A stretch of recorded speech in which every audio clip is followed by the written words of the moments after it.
Something that I used to do for Advent was I'd take two pieces of cardboard together and make little cutouts. And at the end of the day, every day in December, I would pull a flap down and draw a little picture of something that happened that was really memorable. It'd usually be a cool little thing.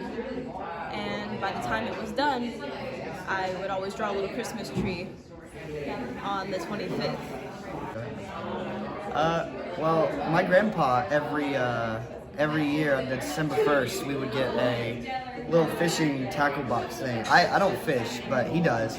And we would get a bait each day, and some of them would be really good, some of them would be really bad. And we'd go out. I don't fish, but he would fish, and I'd be sitting with him.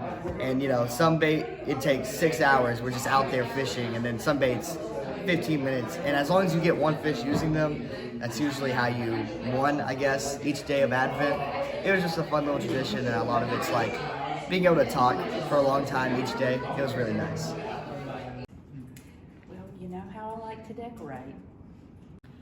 So we have this giant stocking at my house, and every day of Christmas we move like a little snowflake for each day of December.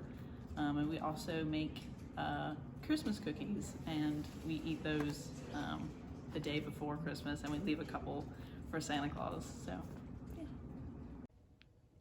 My favorite Advent tradition is a new tradition we've started with our kids, which is called the Giving Manger. And every day leading up to Christmas, when you've done something to serve or love someone else, you add a piece of hay to the manger. And then on Christmas, you add the baby Jesus to a bed that's made with love and service. One of my favorite memories of the Advent season goes back to graduate school when I was at Yale. We had a retired professor actually, still living in the community by the name of Roland Bankton. Dr. Bankton probably at the time was the world's foremost scholar on Martin Luther. And part of his scholarship and writing had to do with Martin Luther's work about Christmas. And Martin Luther is attributed to making the Christmas tree something that was converted from a pagan practice to a Christian practice as a way of honoring Christ. And Roland Bankton would tell the story as he thought Martin Luther would tell it.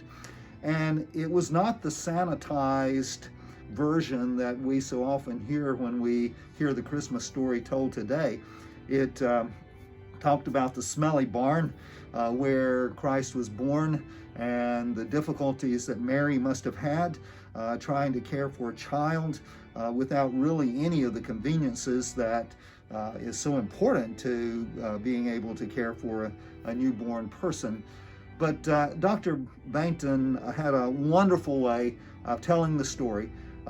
It was very humorous at the same time that it was very serious, and really invoked in all of us who were gathered there a sense of the joy and the wonder, and also the hardship and the difficulty that really would accompany Christ throughout his life until the time of his death from this earth.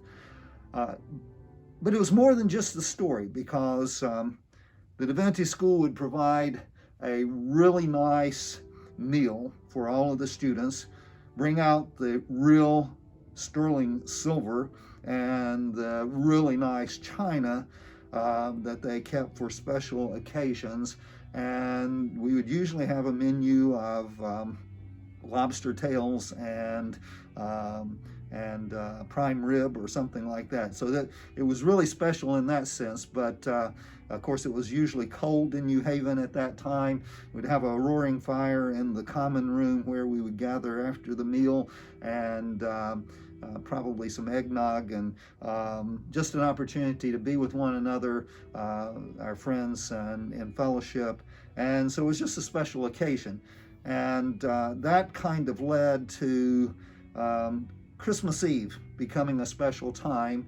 When I was serving a church, Christmas Eve was really special in that we had worship service with communion, and families would be together prior to the start of Christmas Day, and I've continued for many years.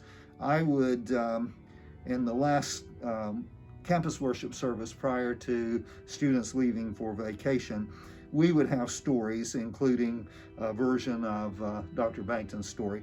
So that's one of the memories, the recollections that continues to be very special to me. My favorite Advent tradition is reading along with our campus ministry Advent readings that are on our Instagram stories. Join along with me.